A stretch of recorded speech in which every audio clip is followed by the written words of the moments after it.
Welcome to In This Body, the online event to support parents and caregivers with staying regulated, embodied, and connected, even when things get intense. And today I have a very special speaker. Uh, Craig Wilco is a best-selling South African author, award-winning social entrepreneur, inspirational speaker, positive masculinity, and dad coach. He is passionate about the crucial role men and fathers play in the lives of their children and society. He founded and runs the nonprofit organization Father a Nation, whose mission is to restore and equip men to be great fathers, mentors, and role models.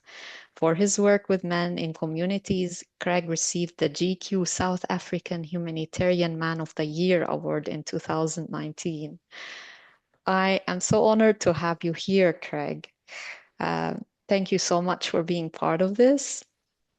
It's a great pleasure. Good to be with you and share in this incredibly important work with parents and youngsters. Thank you. So, what would you like to share more about who you are and the work you do? Mm. Well, I think our past and our backgrounds always informs the kind of work we do. I had a very difficult relationship with my own father, very difficult. I had a younger brother who took his own life as a result of that. So there was a lot of that trauma growing up. And I'm a father of two, a son and a daughter. And fairly early in their lives, went through a divorce and actually became a single father that came to live with me.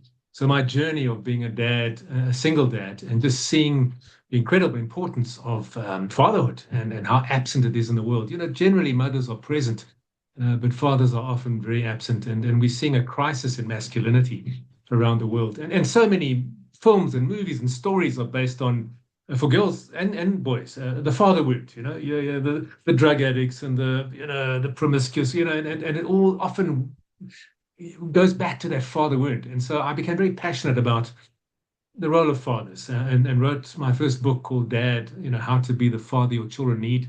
I talk there about the 12 dad verbs, that being a father is not a noun, it's a verb. It's easy to become a dad, but to become a father, you need to be actively engaged throughout the lives of your children. So I wrote about that, then wrote a book called It's a Dad, for expectant fathers. There's so much material out there for moms who are about to become mothers. Um, I picked up this guide, a pregnancy and childbirth guide, and it was for men and women. But the section for women was about 230 pages, and the section for men was about 19 pages, and it just contained nothing. So I wrote to dads, what to do when you're expecting, how to prepare for fatherhood, and to help your partner through pregnancy.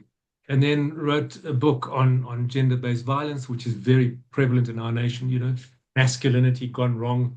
Wrote a book on positive masculinity called The Six Pack of Masculine Virtues. The six pack's nice to have on your stomach, but what's more important is the virtues inside, the six pack inside that makes you a man. And then finally, November last year, Penguin published my last book called Force for Good. It's a book about healthy masculinity. And Nadine, I don't know if you've watched that recent documentary by Louis Theroux. It's called Inside the Manosphere. It's a frightening depiction of where masculinity can go horribly wrong, and how young boys are crying out for father figures and good male role models, and so much of the messaging around masculinity is really distorted. For me, it goes to two extremes. The one extreme is hyper masculinity. The macho, domineering, sex, power, money, big boys don't cry, that kind of, which is a totally false picture of masculinity. And then the other extreme is passive masculinity, masculinity that's neutered and feminized and just not stepping up.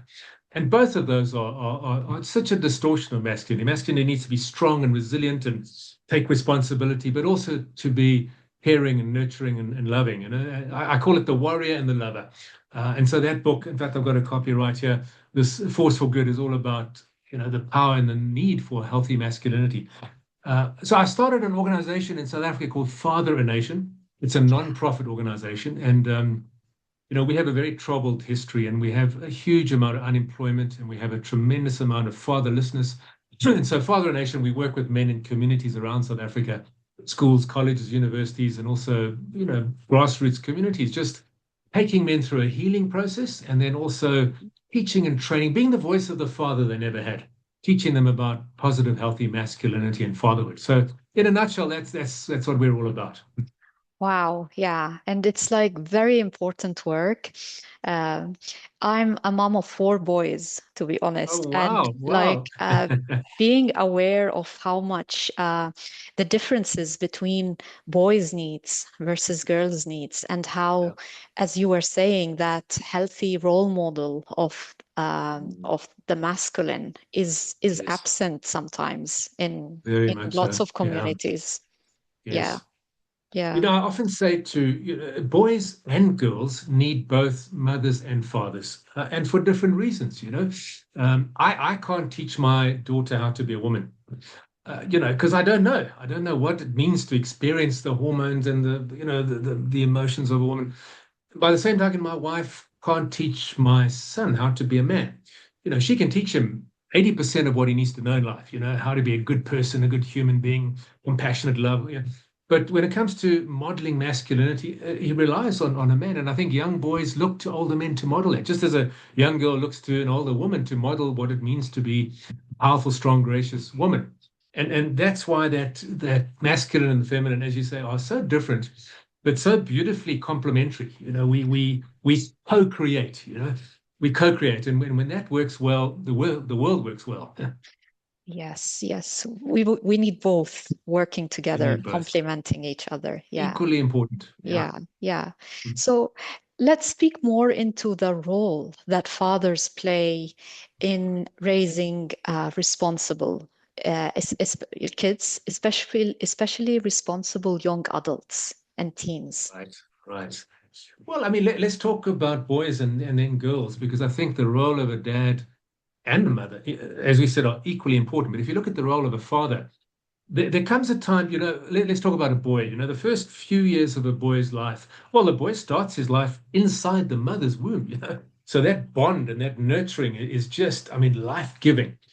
He's born and then he becomes very reliant on the nurture of the mother, the breastfeeding, the nurture, the care, the love, and that bond is just incredible.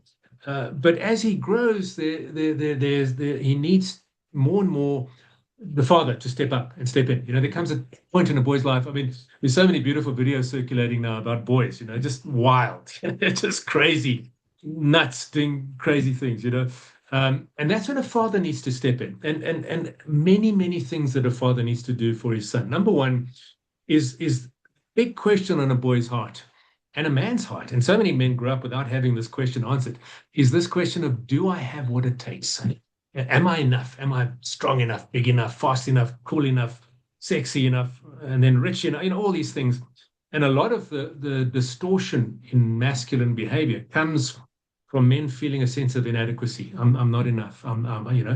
And he looks to the father to answer this question. Masculinity is imparted by a man to a boy. And he asks the father, am I enough? And that's why boys love roughhousing with their father. And really what they're doing is testing their strength. They want him to say, Dad, look at me, I'm strong, look what I can do. And the father validates that, says, son, you're the man. You don't have to play the man or act the man or have the right car to be the man. You are the man. And when a father validates his son enough and well and countless times over through the journey of his boyhood, that boy grows up very secure in his masculinity and his personhood and who he is and his identity. And so he doesn't then have a need to prove himself. He also doesn't have a need to shy away from responsibility or abdicate because he has confidence in himself. The other thing, and the second big question on a boy's heart, which a father needs to step up and do, is his question is, show me how to be a man. What does it mean to be a man? I've got this testosterone. I've got these desires to be a cowboy, to climb the tree, I mean, you give a bicycle to a young girl and a young boy. Those bicycles are going to look different in a few weeks' time. I mean, the girls generally, I mean, you get tomboys and wild girls, but generally she's happy to cycle from A to B. But the boy, it's not enough. He's got a ramp and no hands and do all sorts of crazy things. And that's part of the masculine drive, and it's how we're made. And it's almost like a vehicle. A motor vehicle is a beautiful thing. We use them every day, but it's also a dangerous thing. You need to know how to drive a motor vehicle properly. If you go too fast, if you go outside the lines, if you don't obey the stop sign, if you drink and drive, many people are killed every year on the roads because people drive cars badly.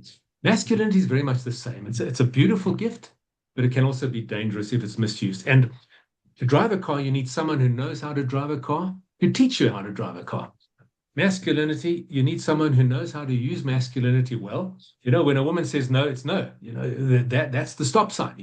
How do I treat the mother of my son? How do I treat other women? That's modeling and teaching the young boy. You might have sexual urges and drives, but here's how you control those things. This is how you behave. This is how you respect. And so the father teaches in word and in action and in modeling the son how to be a good man. And so if he's had both of those from his father, validation, love, affirmation, and modeling about true, authentic masculinity, and also that involves setting boundaries for the boy, that boy will grow up understanding what it means to be a man, and with a deep sense of, I know who I am, and I have an identity, and I have a validity, and I'm going to be a good man. The cries of the human heart growing up are, who am I? Sense of identity, validity. Am I valid? And then a sense of purpose. What am I here for? And both parents give that. When you take, so that's the boy, Nadine. Before I jump onto the girl, any questions or comments you want to make on that?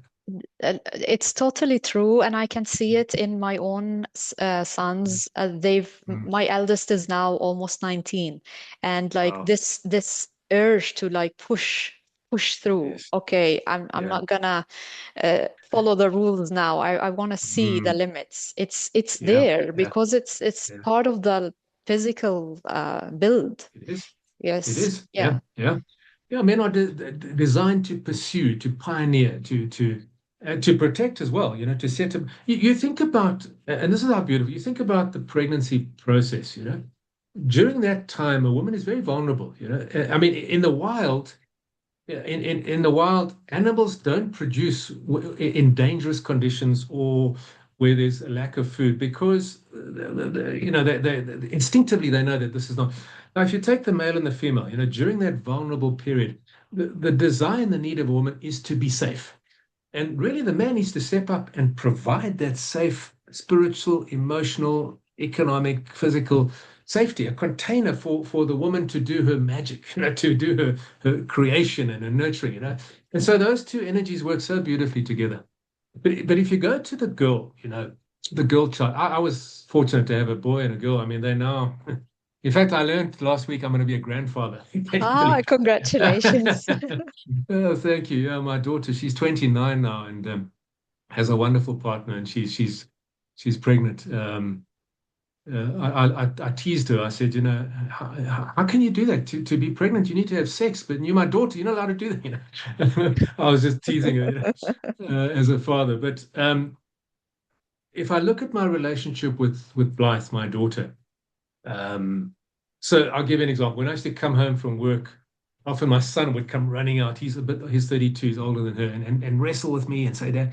And my daughter would sometimes do that. She was quite a tomboy in her youth, but often she would stay inside the house. And this little game emerged, the father-daughter game, where she would stay inside the house and she'd be in her bedroom or the dining room or on the lounge, and she'd be pretending to be busy. And I would come into the house and say, where's my precious girl?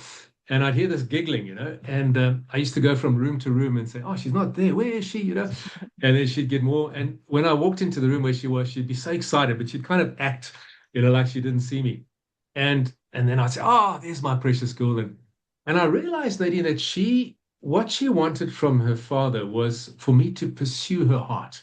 She wanted to know that she's worth pursuing, that the most important man in her life would go across the ends of the earth to find her, to pursue her, to find her heart and to nurture and love. And it was like a sacred romance, and I think they say that a father is his daughter's first romance.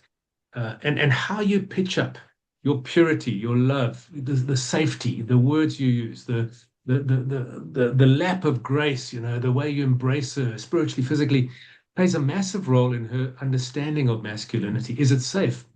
And her understanding of herself. Am I worthy? Am I beautiful? Am I lovely? Do I have something of great value to offer the world?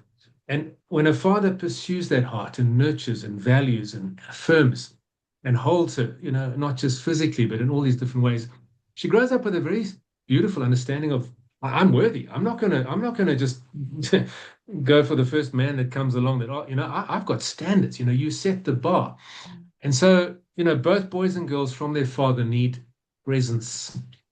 Not presence you give, but presence you're there. It's the greatest gift we can give our children. Not physical gifts they can unwrap, but physically being present. So your presence, your love, your affirmation, your safety. All these in the dad book. I talk about the 12 dad verbs and what every dad needs to give his children in order for them to grow up into healthy adults, emotionally and physically. So it's a beautiful role that the man plays in both the daughter and the son's life. And in the absence of that, there's woundedness, whether we like it or not, it happens. Yeah, so true, so true. And um, I feel called to ask this question that if fathers who are listening to us right now and who are sort of find at different stages, let's say, in their family, maybe their kids are young or their kids are a bit older, Yes. what can they start with? You mentioned presence, but like, Yes. what else can they start with so that they they embody this presence that you have talked about? It's a great question. Being a good father, same as being a good mother, is a parallel journey. And by that, I mean, we need to learn how to be a father and how to be a mother. It becomes a lot more naturally to a mother because of the bonding you have right from the beginning. So you need to learn fathering and mothering techniques, and there are books around that, the book I've written, and that's fantastic. How do I discipline? What do I do with social media? What do I do? That's the one part of the journey. The other part of the journey, which is almost more important, is I need to be the man that they need me to be. And so the starting point for both moms and dads is to work on ourselves. None of us had a perfect journey from to adulthood. All of us arrive at adulthood with some scars, with some wounds, with some triggers. Whether it's bad parenting, absent mother, absent father, abusive alcoholism, teasing at school, bullying at school. I mean, life is tough, and we grow up with wounds. And as a man, a lot of the time we're not very good at dealing with those wounds because we're taught man up, big boys don't cry. So when we become an adult, we carry with that wounds, and we bring those wounds into our marriage and into our relationships and into our fatherhood journey as well. And so the very first step for a dad is to say, well, let me work on myself. Let me become the man that I want my daughter to marry one day. That's a big challenge, isn't it? If someone knocks on the door and they want to take my daughter on a date and I see a mini me there with what I know is going on in my, would I be happy with that? And so work on ourselves, look in the mirror, and it's a matter of just, and I had to do this, my first marriage failed, and I was largely at fault. And you realize the triggers you have, the habits you have, the things you do. Men look to anesthetics to dull the pain, whether it's drinking or pornography or workaholism or and these are destructive things. And so you've got to look in the mirror as a man and say, well, how am I behaving as a man in ways that is not ideal? It's destructive to myself. It could be habits of stuff. Pornography is, I mean, it's a dreadful, dreadful scourge. Alcoholism, drug, gambling, all these things. And you can have habits that are, more socially acceptable, like just obsessive gaming on the computer, a lot of young guys, or watching reels, endlessly, or series, escaping into a virtual world instead of. So you got to look at yourself and say, is there anything in me that's just destructive to myself or others or my relationship? And let me work on that because you are the greatest role model to your children. And much of what you teach your children is not done verbally. It's done by osmosis, by how you live your life. How I speak to my wife shows my son how to speak to women. I mean, it's simple. I can't say to my son, it's bad to smoke, and I'm busy puffing. Oh, yeah, it's meaningless. If I say to him, be disciplined, and I'm eating too much and overweight, the words mean nothing. So the starting point is to work on ourselves and progressively become that man. And sometimes that means psychotherapy, sometimes it means coaching, so it often means just intentional self-development through reading and YouTube clips and getting involved in masculine circles and groups, whatever it takes, just go on a journey. My particular journey is very faith-filled. I'm a believer, and that's been an incredible journey for me. Just a real surrender to the divine. And it takes you out of yourself because you suddenly got to, and looking at the example and saying, well, how can I become more like that? And it's a journey. I haven't arrived. I don't think anyone ever fully arrives, but to be on this intentional journey and to get feedback, to ask your wife, hey, honey, how am I doing? And accept what she says. Mhm. Ask your colleagues and friends, just get feedback, look in the mirror and grow yourself. So I think that's part of the parallel journey. And then secondly, and if I can just tell a story quickly, Nadine, about Yeah. how this hit me, when my kids were, how old were they? Blythe was 6 years old and Luke was 9. We moved from Johannesburg, which is an inland city in South Africa, to Knysna, which is a coastal city. And we were so excited about this because, we're moving out of this metropolis into this beautiful coastal town. I got the job of CEO of running an adventure-based organization there. But what happened was my family moved 2 weeks before me. So I was still finishing up some stuff. My family had moved down, and I used to phone them. And I was on the phone to my daughter. She's 6 years old. And I said to her, isn't life beautiful by the sea? Because and there was this pause, and she said, exact words, she said, if this was my life, I would scream. And I was like, what are you talking about? What's happening? I said, why? And she says, because you're not here, Daddy. I tell you, it just brought tears to my eyes. And I realized, no matter how good things are, no matter how many gifts you give them, no matter what matters most in those formative years is you being there. And that's why I wrote in the book, the two most important words in a father's dictionary are the words be there. Quite simple, be there, pitch up, be there, make time. And don't be there, I'm on my phone and you're in the same room. That's not being there. Being there is you put the thing down and you take your daughter on a date and you take your son on a fishing trip, whatever, daily be present, and that's 90% of fatherhood. Yes, yes. And it's simple, yet sometimes not easy with all the distractions and the um, uh, maybe you can speak to that, like the unnecessary responsibilities that fathers sometimes put on themselves instead of returning to what really matters. Well, that is so key. They say you can tell what a man values by what he does with his time and what he does with his money. And it's not impossible for us to make an intentional period of time in the day, even if it's half an hour, even if you're a very busy executive, to make that time available to say, I'm with you now. They say greatest gift you can give someone is to listen, and which means put the devices down. Nadine, how many times you see a family nowadays, double screening, and they're all double screening, so they might be sitting in a lounge, but they're not there, they're on their phone, they're on a YouTube clip, they're watching it, they're just not present. So all it takes is a bit of intentionality to say, I'm going to put away all these distractions.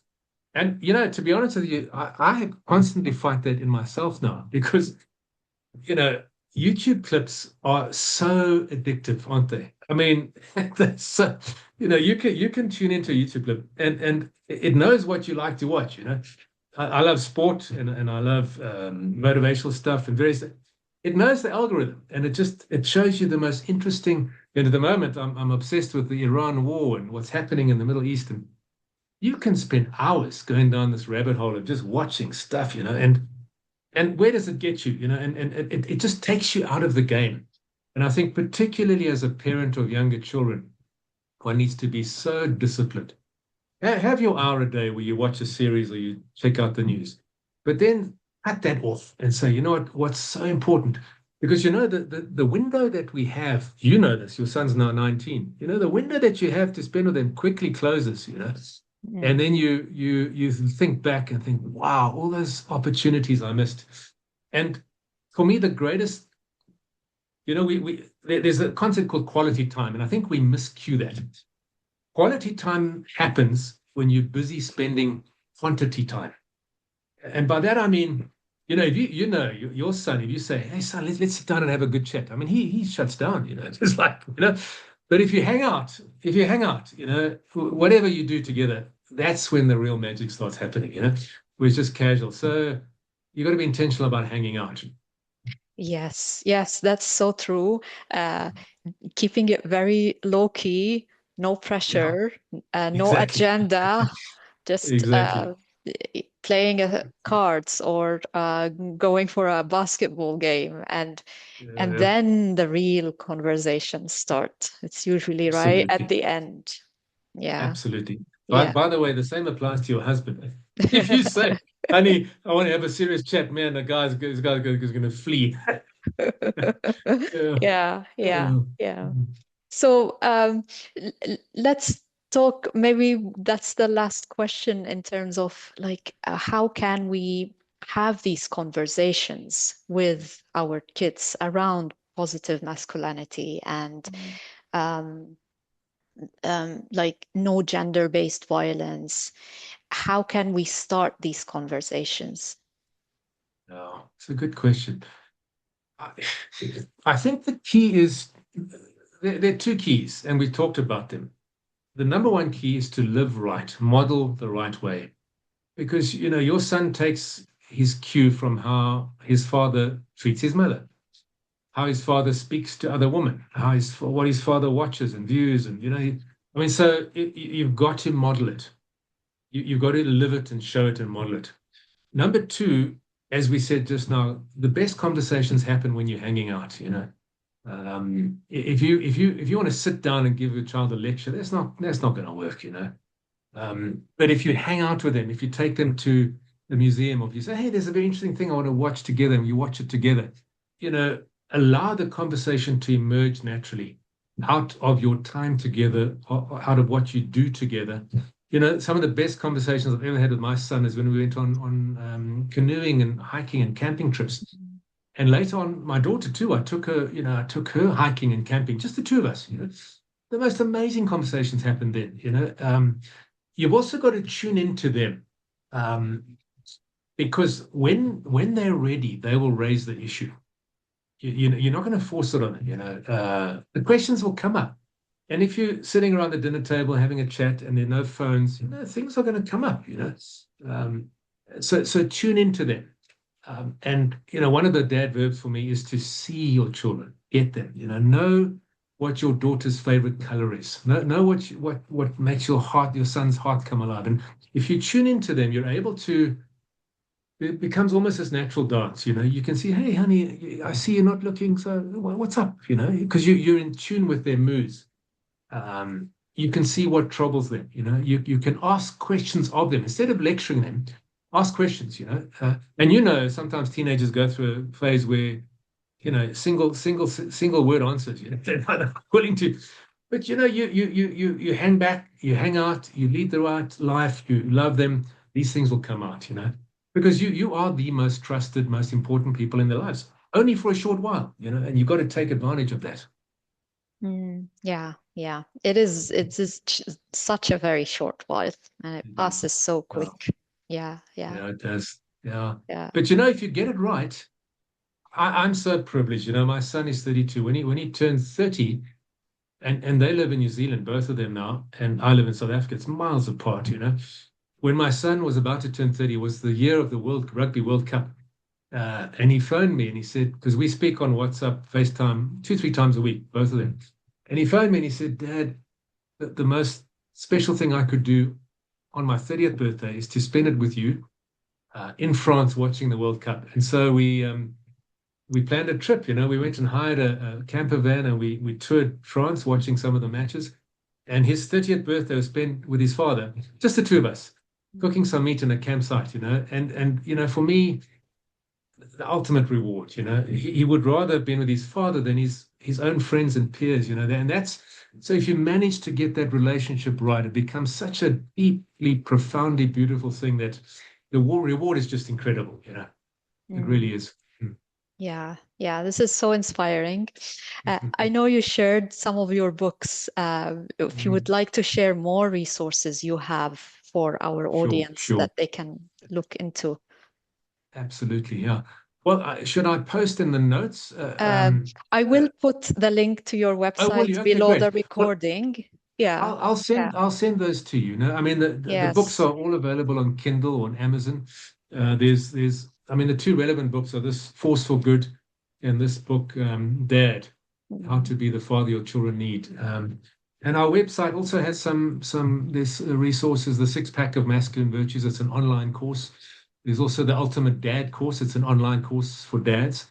So if you just go to the website, Craig Wilco, CraigWilko.com, all those resources are available there.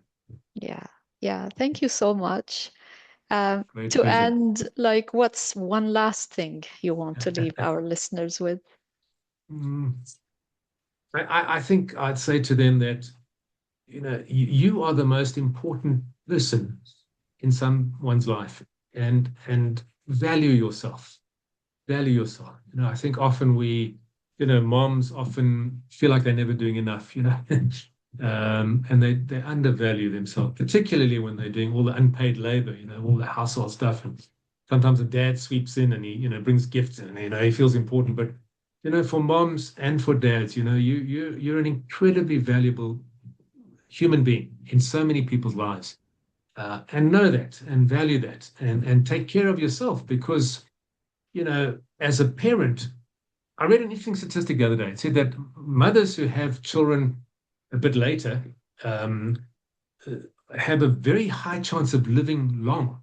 And one of the reasons is they know that they need it. And I see a lot of dads neglecting their health. And ultimately, as a father, you want to be around for as long as possible, to be that husband to your wife, to be that father to your children, to be the gift to the world that you're made to be. And so value yourself, take care of yourself, and grow yourself, I would say. Mm. Yeah, this is wonderful. Yeah. Thank you so much. And Great pleasure. Great pleasure. Lovely talking to you and keep up the excellent work. thank you. Thank you. Great.